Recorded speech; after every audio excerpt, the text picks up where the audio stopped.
Good morning to all of you. इससे previous class में हम लोगों ने सिविक्स के काफ़ी सारे जो चैप्टर्स हैं उनको कंप्लीट किया और उसे समझा। हम लोगों ने जो गवर्नमेंट के काफ़ी सारे ऑर्गन्स हैं, इंडिया के पार्लियामेंट, गवर्नमेंट कैसे फॉर्म होती है, प्रेसिडेंट कैसे बनते हैं, प्राइम मिनिस्टर कैसे अपॉइंट्स होते हैं, प्रेसिडेंट कैसे अपॉइंट होते हैं, या सुप्रीम कोर्ट के जो जज हैं, हाई कोर्ट के जो जज हैं, उनको कौन अपॉइंट करता है, उनके एलिजिबिलिटी क्राइटेरिया क्या है। एंड एलिजिबिलिटी क्राइटेरिया के बाद हम लोगों ने जो उसके सिस्टम है, जुडिशरी सिस्टम है, लेजिस्लेचर है, ठीक है, और आपका एग्जीक्यूटिव है, इन सभी ऑर्गन्स को भी काफ़ी अच्छे से पढ़ा और इसे समझा।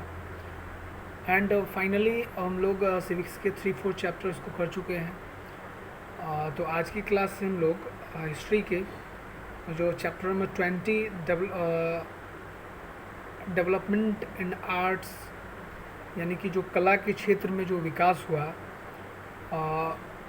ये जो काफ़ी लंबा चौड़ा इतिहास रहा है हम लोगों का, तो उसके क्षेत्र में जो डेवलपमेंट्स हुए हैं उन एरिया में, जो आर्ट के क्षेत्र में, चाहे वो लिटरेचर के क्षेत्र में, प्रेस के रूप में हो, न्यूज़पेपर के रूप में हो, तो उन चीज़ों ने काफ़ी हमारे जो समाज है, हमारी जो सोसाइटी है, उसको इन्फ्लुएंस किया है काफ़ी हद तक और एक परिवर्तन लाया है।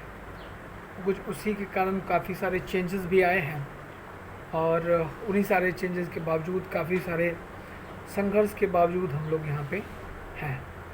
सो हम लोग आज की क्लास से डेवलपमेंट इन द आर्ट्स इसको स्टार्ट करेंगे और इसे समझेंगे। जो कला के क्षेत्र में, चाहे वो आर्ट के क्षेत्र में हो, चाहे वो लिटरेचर, प्रेस, इन सभी के क्षेत्र में जो एक योगदान लोगों ने दिया है, उनको समझने की कोशिश करेंगे। तो आप लोग प्रेजेंट होइए, फिर क्लास को स्टार्ट करते हैं। और आज का जो हमारा टॉपिक होगा वो डेवलपमेंट इन आर्ट्स।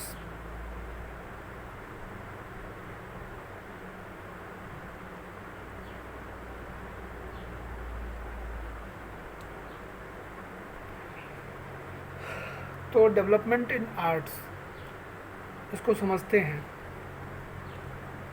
ये डेवलपमेंट जो आर्ट्स का है, वो जो यूरोपियन, जैसे वास्को डी गामा 1498 में समुद्र के रास्ते पहुँच ही गए थे भारत, और उन्होंने भारत को खोज ही लिया था। और उस समय शायद मुग़ल का शासन चल रहा था, मुग़ल वंश का, और वहाँ से उसने अपने जो ट्रेड का एक फरमान, वहाँ के जो मुग़ल के राजा थे, अगर मैं नहीं भूला तो शायद शाहजहाँ, ठीक है, सॉरी जहांगीर, शाहजहाँ मैंने बोल दिया, जहांगीर से उन्होंने फरमान प्राप्त किया। ओके। एंड इन ट्रेंड को आगे बढ़ाया, और जैसे जैसे उनका मार्केट, उनका ट्रेड भारत के साथ बढ़ता गया, वैसे वैसे यहाँ भी कुछ एक अनुकूल परिवर्तन देखने को मिला। यहाँ की भी जो यहाँ के जो लोग हैं, उनके रहने के ढंग में, उनके पहनावे में, उनके रहन सहन में, सभी चीज़ों में एक परिवर्तन, एक चेंज देखने को धीरे धीरे मिला। ओके। और यही परिवर्तन होते होते काफ़ी और सारे भी परिवर्तन हुए, जो डेवलपमेंट इन आर्ट्स के रूप में भी हम लोग उसे देखते हैं। तो यूरोपियंस के साथ एक सोशल रिफॉर्म मूवमेंट स्टार्ट हुआ। जो यूरोपियंस जो आए, सो उनके साथ जब हमारा इंटरेक्शन हुआ, तो एक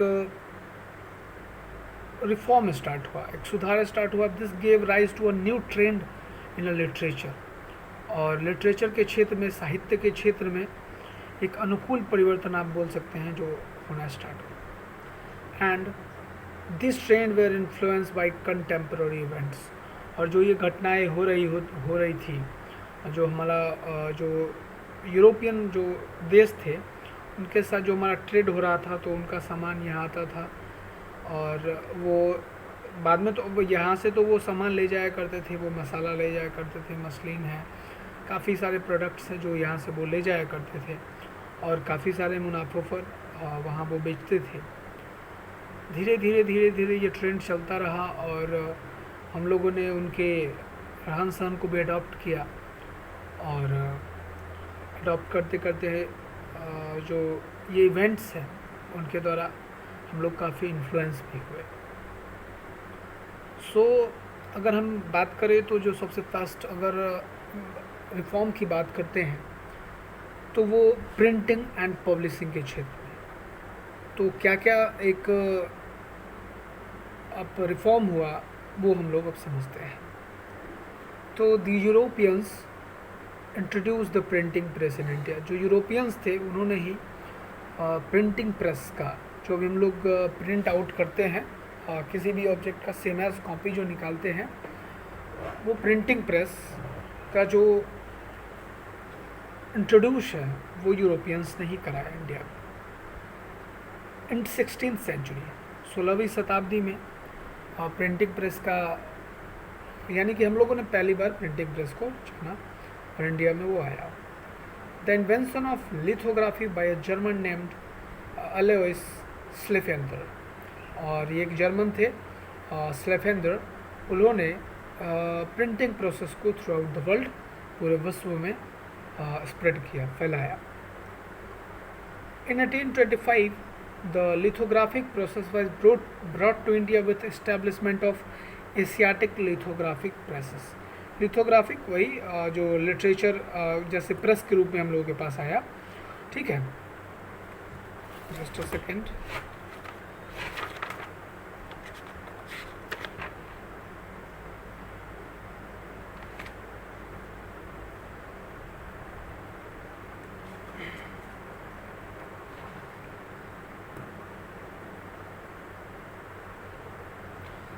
तो इस तरह से फाइनली जो एशियाटिक लिथोग्राफिक प्रेस है वो कलकत्ता में उस समय आया। और जो उस समय ये जो लिथोग्राफिक प्रोसेस आया, ये जो प्रिंटिंग प्रेस आया, तो पहले जो गवर्नमेंट के मैप्स या जो ऑफिशियल डॉक्यूमेंट्स होते हैं वो पहले प्रेस होते थे, ठीक है। और this pictures for letter printed by hand, पहले जो हाथ से होते थे अब वो प्रिंटिंग प्रेस से होना स्टार्ट हुआ। In by 1860 Calcutta had over 50 presses. और अगर हम बात करें तो 1816 आते आते 1860 आते आते जो कलकत्ता है उसमें, यानी कि आप 1825 में इंट्रो 1798 में हुआ था, ठीक है। वहाँ से आते आते अभी तक 50 प्रेस 1816 तक हो गए कलकत्ता में। So Calcutta over 50 press and Calcutta emerged as a major publishing center। और एक हम बात करें कलकत्ता की तो एक मुख्य प्रिंटिंग प्रेस के रूप में वो उभरा। और इस तरह से प्रिंटिंग प्रेस हम लोगों के यहाँ इंट्रोड्यूस हो गया, ठीक है। देन अगर हम नेक्स्ट बात करें वो है press. The press emerged as an active instrument of social change in India।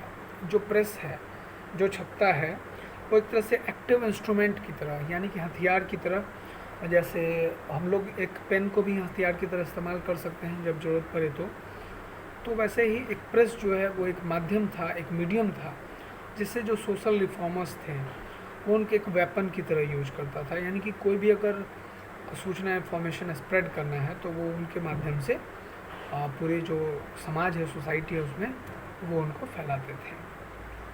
So the social reformers started publishing their thoughts about social issue in journals and newspapers. तो जो सामाजिक सुधारक थे, चाहे आप किन की भी बात करें, चाहे वो चंद्रशेखर आज़ाद हो, चाहे भगत सिंह हो, चाहे खुदीराम बोस हो, चाहे महात्मा गांधी हो, चाहे कोई भी हो, जितने भी सोशल रिफॉर्मर्स हैं, उन्होंने उन सभी ने एक इनको मीडियम की तरह यूज किया प्रेस को, और एक माध्यम बनाया जिसके तहत वो अपने विचार को, ठीक है, अपने सोशल जो विचार हैं उनके, सामाजिक सोशल इशू हैं, चाहे वो दिक्कतें हैं, उनको जनता के बीच, पब्लिक के बीच उनको पहुंचाया। वो एक माध्यम था सूचनाएं को स्प्रेड करने का। So patriotic Indians also voiced their ideas through the press. और जो देशभक्ति की जो भी भावना थी वो भी इनके द्वारा ही स्प्रेड होती थी, यानी कि फैलती थी। तो इस तरह से एक प्रेस को एक इंस्ट्रूमेंट की तरह जो यूज़ करते थे उनको, कौन, जो पैट्रियोटिक, जो देशभक्ति की भावना रखते थे, जिनके लिए अपने देश के प्रति काफ़ी प्यार था, तो वो जितने भी सोशल इश्यूज़ थे उनको न्यूज़पेपर और प्रेस के माध्यम से, जर्नल के माध्यम से वो उसमें छपवाते थे और इस मुद्दे को लोगों के बीच पहुंचाते थे। एक अच्छा माध्यम आप उसको कह सकते हैं। देयर वर मैनी न्यूज़पेपर्स, और इस दौरान काफ़ी सारे न्यूज़पेपर्स भी हुए, अखबार, which were being published all over India, जो पूरे इंडिया में छपते थे। ओके, जिसमें आपका सुलभ समाचार, ये कुछ न्यूज़पेपर के नाम हैं जो उस समय आपको छपते थे। ठीक है, ये उस न्यूज़पेपर्स के नेम हैं जो उस समय छपते थे। सुलभ समाचार, Amrita Bazar Patrika, Kesari, the Maratha, Hindu, the Herald were some famous newspapers. उस समय के अगर हम प्रसिद्ध न्यूज़पेपर्स की बात करें तो उनमें जो फेमस थे वो ये सब थे। ये न्यूज़पेपर्स के नेम है, ये काफ़ी फेमस थे उस समय। So not on in English but Indian newspapers published in vernaculars were also prevalent. The vernacular press helped in spreading patriotic feeling among the people, and it also worked towards the development of regional literature. जो vernacular press था वो तो एक तरह से अगर कहें हम तो पैट्रियोटिक फीलिंग, जो देश के प्रति जो प्यार था, जो देश के प्रति जो एक आस्था थी, देशभक्ति जो थी, जो उस समय के जो सोशल रिफॉर्मर्स थे उनकी बातों को ये पहुंचाता था। वर्नाकुलर प्रेस उनकी बातों को ज़्यादा से ज़्यादा प्रिंट करता था, छापता था और उनको लोगों के बीच पहुंचाता था। सो ये इसने काफ़ी रीजनल लिटरेचर के क्षेत्र में भी काफ़ी सारा डेवलपमेंट किया है। ओके, अगर हम बात करें तो इन्होंने रीजनल लिटरेचर की तरफ इंफॉर्मेशन को काफ़ी फैलाया और न्यूज़पेपर के माध्यम से बातों को सभी के बीच पहुंचाया। तो ये था प्रेस के बारे में। एंड जो फर्स्ट प्रेस है इंडिया में वो 1778 कोलकाता में ही इस्टेब्लिश हुआ। 1778 में कोलकाता में ही जो फर्स्ट प्रेस है वो इस्टेब्लिश होता है। एंड डेनियल फेमस, उन्होंने अपने एक बुक है 12 व्यूज़ ऑफ कलकत्ता, इसमें इनका डिस्कस किया है, इनको उजागर किया था। तो हम लोगों ने प्रिंटिंग, देन फाइनली प्रेस, और उसके बाद हम लोगों ने नेक्स्ट जो है वो लिटरेचर की बात हम करेंगे। जो लिटरेचर के क्षेत्र में, साहित्य के क्षेत्र में क्या रिफॉर्म हुए, क्या सुधार हुए।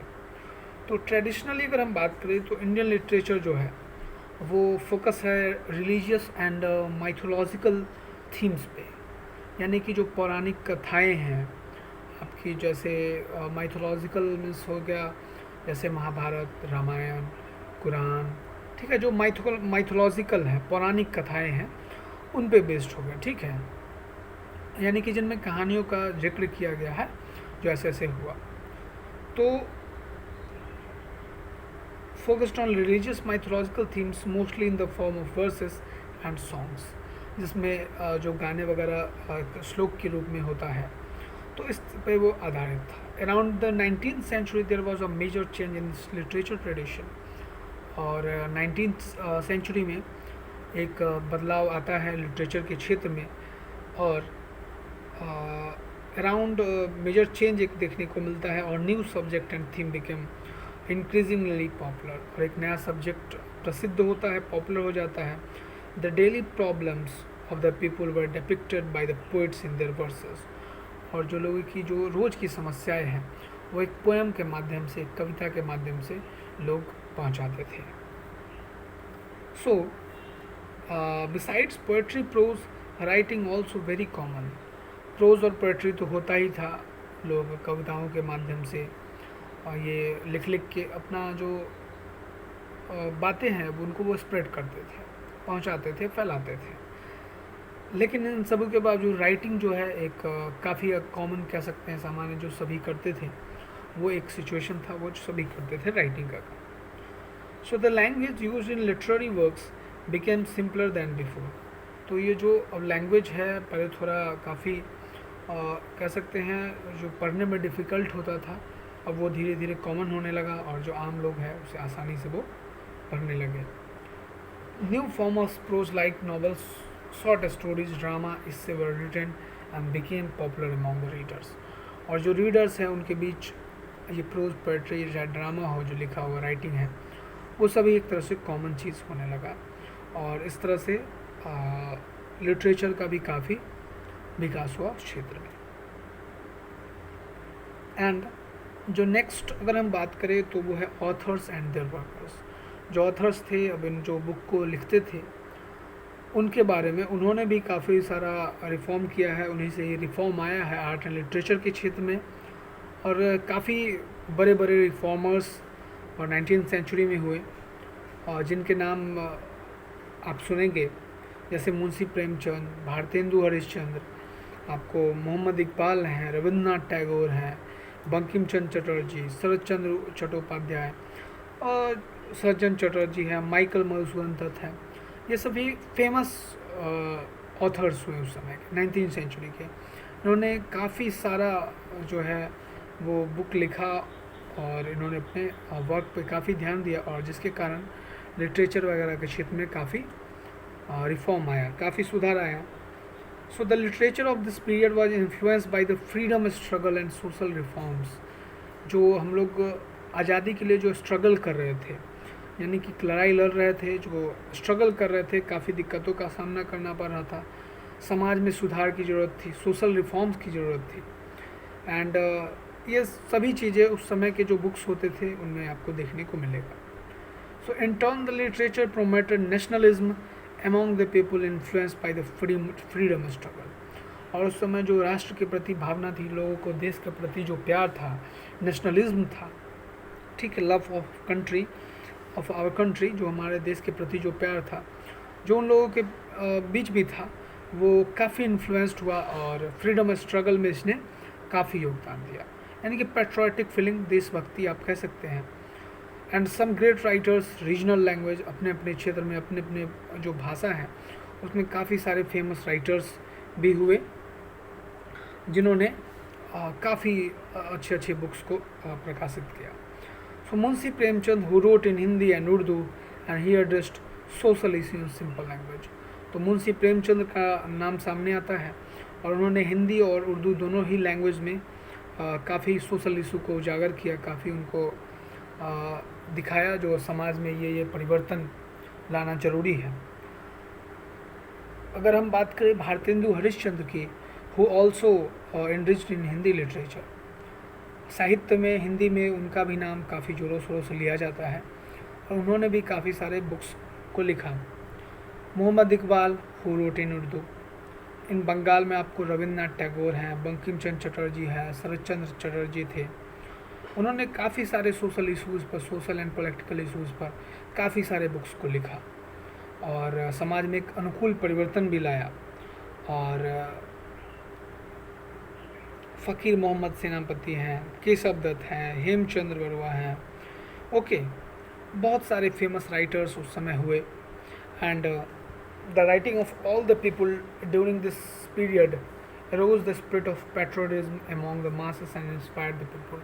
लोगों को प्रेरित करते थे अंदर से, जो आप लोग आवाज़ उठाइए, अपने आज़ादी के लिए आपको आवाज़ उठाना पड़ेगा, स्ट्रगल आपको करना पड़ेगा, राष्ट्र के प्रति जो आपका प्यार है उसको उजागर करना पड़ेगा। और जो इनजस्टिस है उसको आपको, उसके खिलाफ आपको लड़ना पड़ेगा। So during the Mughal period miniature paintings were very popular, but after the establishment of British rule European artist came to India bringing new style and techniques of painting and practices in western world. Mughal काल में, मुगल के समय जो miniature painting थी वो काफ़ी प्रसिद्ध थी, बट जैसे ब्रिटिश का शासन हुआ यहाँ पे, जैसा कि आप लोग जानते हैं, वो ट्रेड करने आए थे और यहाँ पे आके वो यहाँ के शासन करने लगे। उन्होंने अपना यहाँ पर आधिपत्य कायम कर लिया, तो उन्होंने अपना एक new trade and style literature के सभी क्षेत्र में उन्होंने अपना एक छाप न्यू स्टाइल्स एंड टेक्निक को, पेंटिंग को इंडिया में एंड जो वेस्टर्न वर्ल्ड का था उसको यहाँ प्रैक्टिस किया, और जिससे हमारे सोसाइटी में एक रिफॉर्म देखने को मिला। और इस तरह से आपको लिटरेचर और प्रिंटिंग में भी इसका विकास हुआ है। सो ऐसे ऐसे हम लोगों ने 19वीं सेंचुरी में काफ़ी सारे डेवलपमेंट्स हुए आर्ट और लिटरेचर के क्षेत्र में, और काफ़ी सारे बुक्स भी हैं, ऑथर्स भी हैं जिनको हम लोगों ने देखा और समझा, उनको जाना। नेक्स्ट क्लास में हम लोग द इम्पीरियल ट्रेडिशन से स्टार्ट करेंगे और इसको समझेंगे। तो आई थिंक आप लोगों को डेवलपमेंट इन आर्ट्स में जो मैंने topics printing and publishing, press, literature, author and their workers, और जो ऑथर्स हैं उन्होंने काफ़ी सारे अपने अपने रीजनल लैंग्वेज में काफ़ी सारा योगदान भी दिया, उनको समझा। प्रिंटिंग का विकास कैसे हुआ, टाइम टू टाइम समय से बदलता गया। कोलकाता में इस्टेब्लिशमेंट हुआ और देखते ही देखते 50 से ज़्यादा प्रेस जो है वो वहाँ इस्टेब्लिश हो गया। तो इस तरह से आर्ट के क्षेत्र में, कला के क्षेत्र में भी काफ़ी विकास, एक अनुकूल विकास हुआ, जिसको हम लोगों ने देखा। नेक्स्ट क्लास से हम लोग द इम्पीरियल ट्रेडिशन की बात करेंगे। तो मिलते हैं नेक्स्ट क्लास में। और आप लोग जो मैंने सिविक्स के 4 चैप्टर्स को कंप्लीट कराया है, उसके क्वेश्चन आंसर, उसके ऑब्जेक्टिव्स को करें, और अगर कोई प्रॉब्लम आए तो उसे ज़रूर पूछें, ठीक है। तो मिलते हैं हम लोग नेक्स्ट क्लास में।